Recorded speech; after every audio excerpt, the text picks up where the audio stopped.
En este segundo video de extremidad inferior describiremos la cintura pélvica.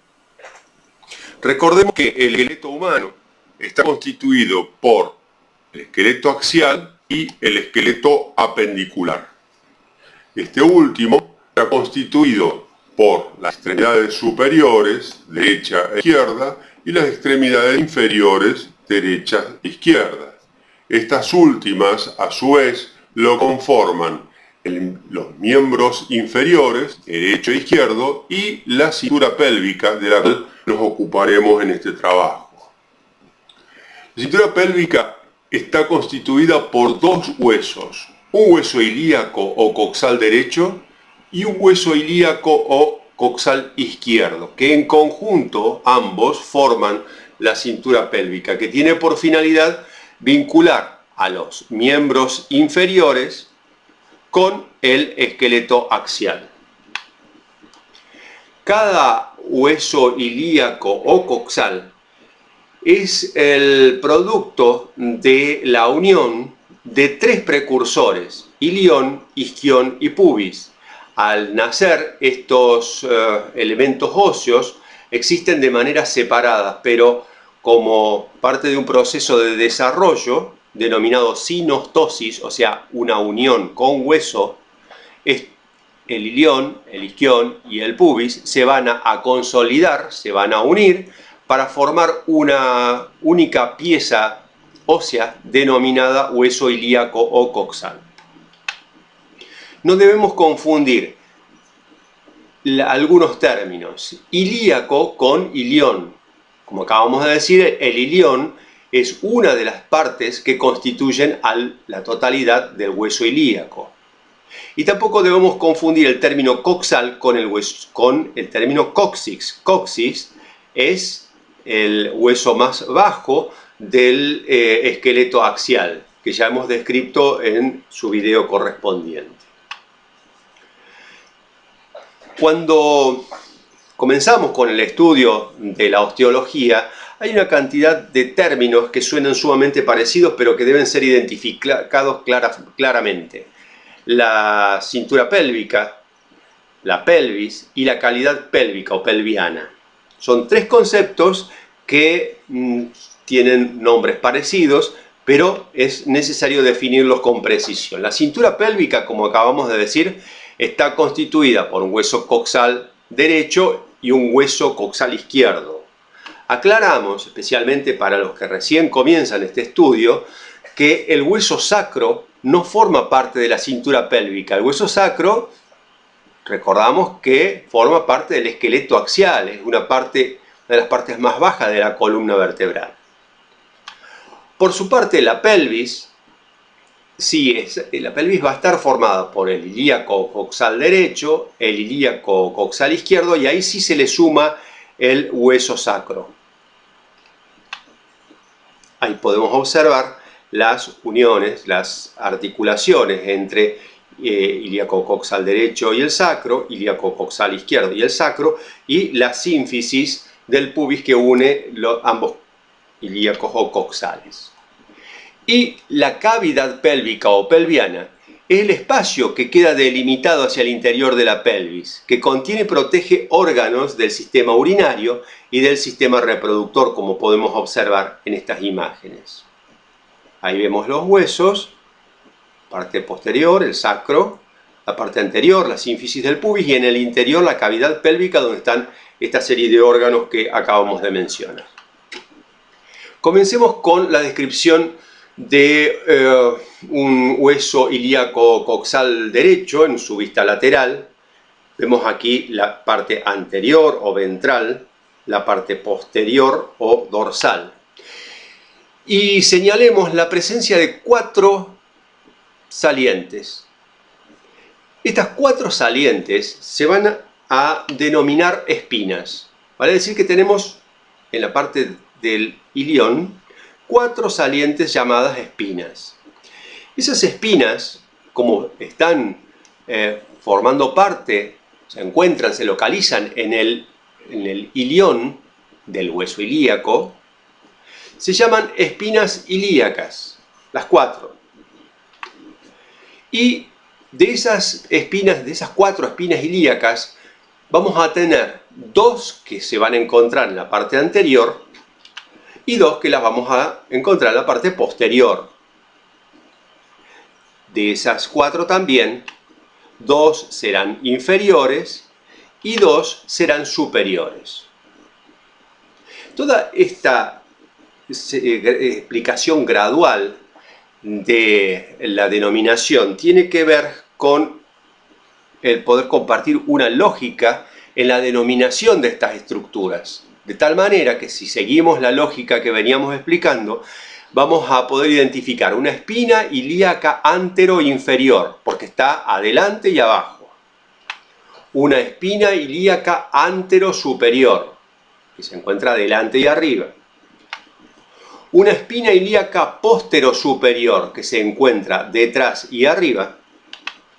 Y una espina ilíaca póstero-inferior, que se encuentra detrás y abajo. Este detalle en la explicación va especialmente destinado a los estudiantes del primer año que recién comienzan a estudiar la osteología y pretendemos darle una lógica fundamentada para evitar la simple aplicación de la memoria, el simple estudio memorístico de la anatomía, lo cual hace a esto sumamente dificultoso.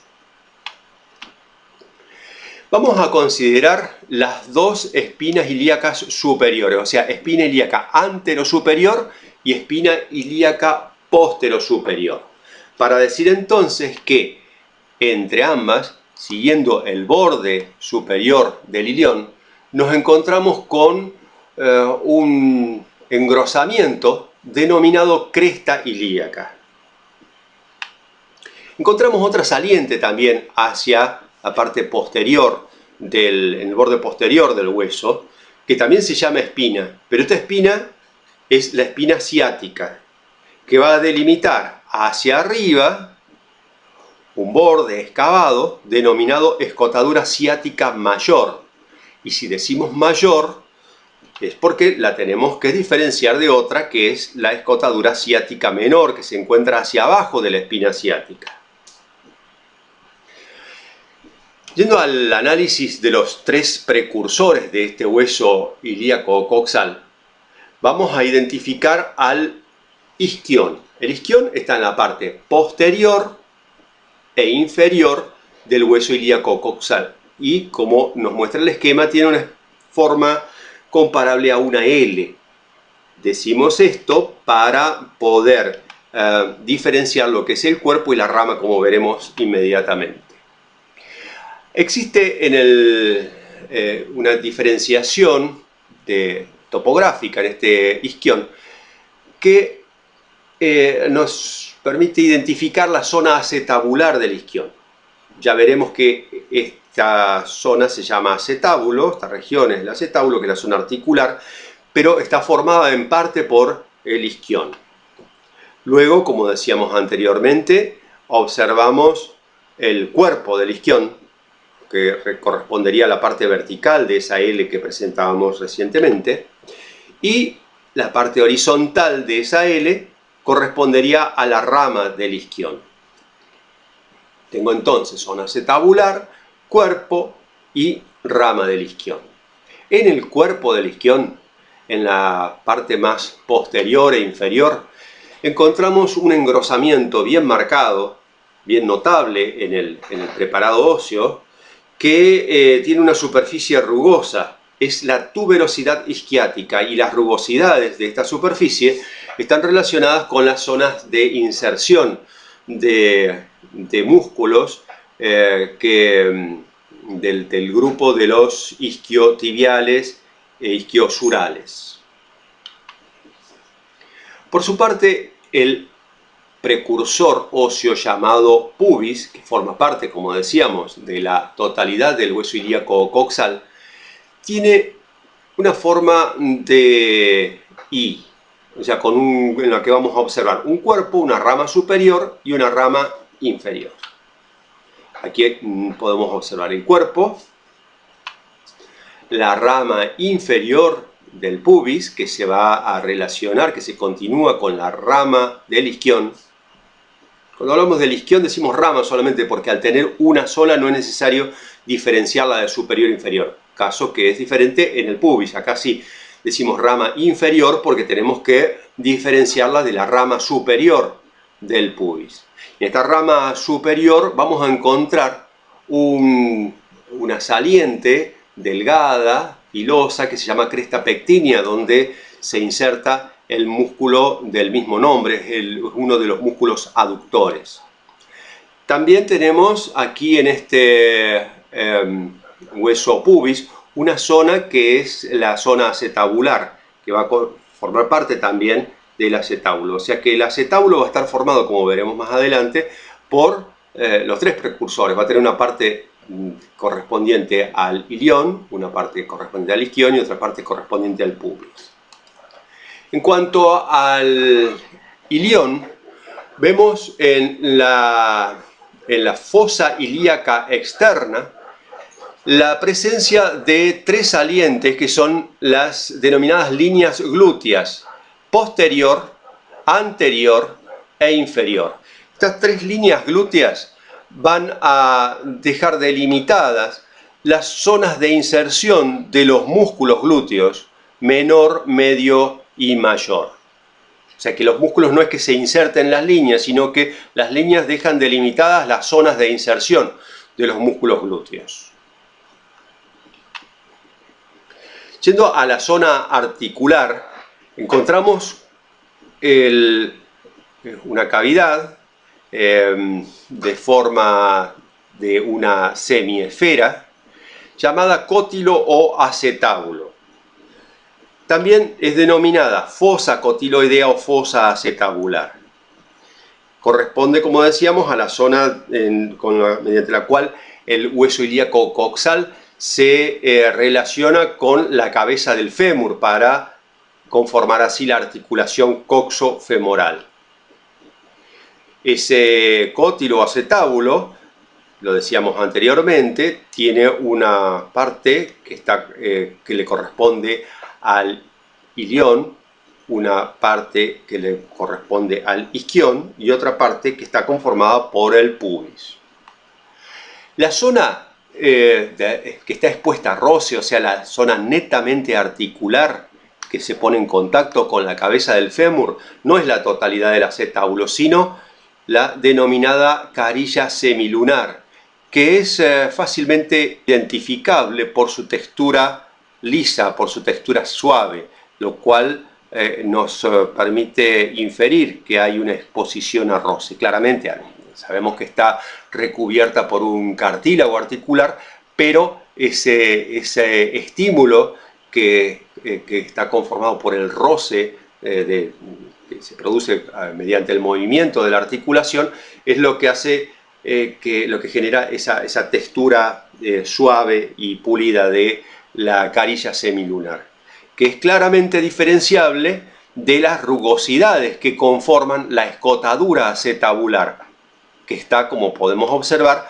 delimitada por la carilla semilunar. Vemos la carilla semilunar que rodea a la escotadura acetabular. Esta escotadura tiene una superficie con una textura sumamente rugosa. Si hablamos de unas rugosidades, podemos relacionarlas a estas rugosidades con la inserción, en este caso, de un ligamento que es el ligamento redondo, que veremos luego en el estudio de las articulaciones. El ligamento redondo que va desde la fosa redonda de la cabeza del fémur hasta aquí, a esta escotadura acetabular. La parte anterior del acetábulo, en el borde anterior del hueso ilíaco coxal, presenta una saliente bien marcada, marcada pero suave, delicada, no es aguda, es bien redondeada, que se llama eminencia iliopúbica. Y por debajo podemos observar el agujero obturado o obturante. Este agujero obturado se llama así porque está cerrado por una membrana que se llama la membrana obturatriz. Si consideramos una vista medial del hueso ilíaco coxal, en este caso el ilíaco coxal derecho, con lo cual aquí tendríamos la parte anterior o ventral y aquí tendríamos la parte posterior o dorsal. Vamos a observar que está cruzado de manera oblicua por una saliente bien marcada que se llama línea arcuata, o también llamada por algunos autores eminencia innominada. En el extremo posterior de esta línea arcuata nos encontramos con una carilla articular llamada carilla auricular, porque los anatomistas que describieron esta estructura lo relacionaron con una forma de pabellón auditivo, o sea, con una forma de oreja. Por esto es que le pusieron el nombre de carilla auricular. Y está destinada a articularse con la carilla auricular que ya hemos descrito en el hueso sacro, en sus paredes laterales. La parte más antero-inferior de esta línea arcuata va a finalizar con otra estructura articular que son las rugosidades que van a conformar la sínfisis del pubis, lo que va a permitir la articulación del hueso ilíaco o coxal derecho con el ilíaco o coxal izquierdo. Por sobre la línea arcuata o línea innominada, nos encontramos con la fosa ilíaca interna. Y por debajo vamos a poder observar al isquión. Y aquí en esta visión se puede ver claramente, ya de manera más frontal, el cuerpo y la rama del isquión.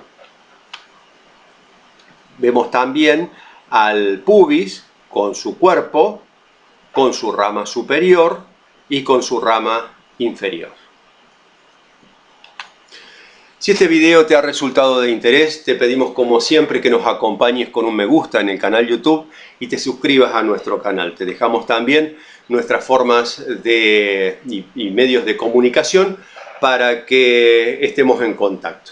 Muchas gracias.